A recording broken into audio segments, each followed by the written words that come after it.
The friendly question that's a trap. It's a Friday night. You're driving home from a dinner or the pub or a friend's house. Maybe you had one glass of wine with your meal, maybe nothing at all. You feel completely fine. And then you see them blue lights filling your mirror.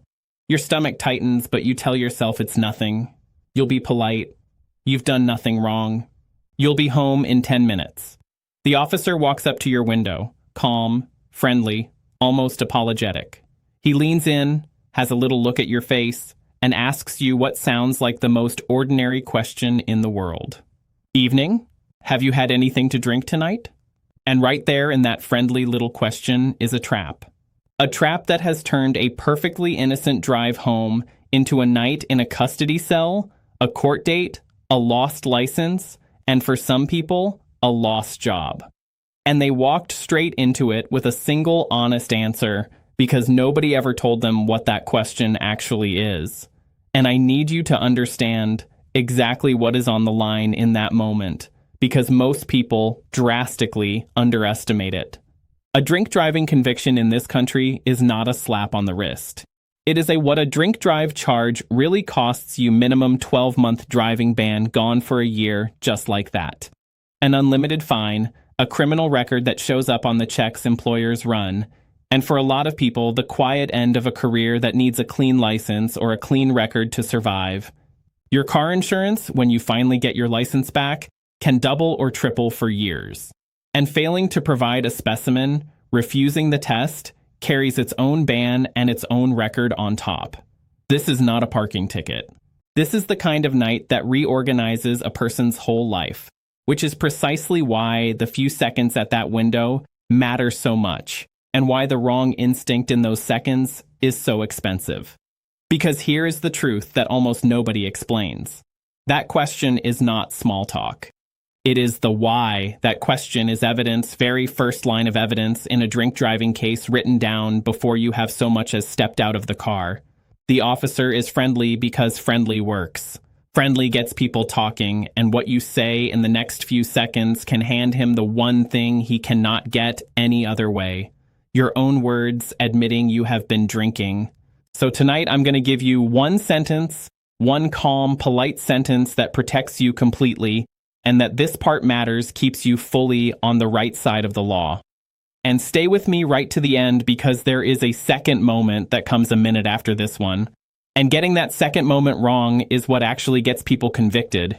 Even people who were stone cold sober and under the limit. It is the single most misunderstood thing about a drink drive stop in this country. And I promise you, most people get it badly wrong. I'm who I am, Oliver Bennett. For 15 years, I defended people in police stations and courtrooms across England and Wales. And I sat with more frightened, decent people on the wrong side of a drink drive charge than I can count, most of whom had talked themselves into it. This is legal education for England and Wales. It is not legal advice. I am not your solicitor, and every case is different. But what I am about to tell you is the thing I wish every one of those clients had known before they wound their window down. So, let me tell you what is actually happening on the other side of that window. Because once you see it, the friendly tone never fools you again. What the officer is really doing. From the second the officer starts walking towards your car, he is gathering evidence. He is watching how you wind the window down. He is listening to the very first words you say for slurring, for a delay, for that slightly too careful voice people use when they're trying to sound sober. He is smelling the air that comes out of the car. He is looking at your eyes. By the time he opens his mouth to ask his friendly little question, he has already formed a first impression. And the question is not there to satisfy his curiosity.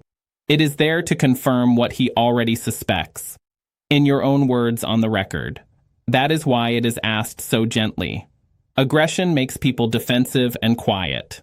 Friendliness makes people relax and talk. He is not being kind. He is being effective. None of this means he is a villain. Most officers are just doing a job and a serious one. It means the encounter is not a chat. It is a procedure, and you are the only person in it without training. So, you need a plan. And the plan is the sentence I'm about to give you. But first, now before I give you the sentence, I have to clear up the one thing that gets more people into trouble than anything else. Because if you take only one idea from this whole video, make it this one. On a drink drive stop, the one rule, their questions versus the breath test. There are two completely different things going on at the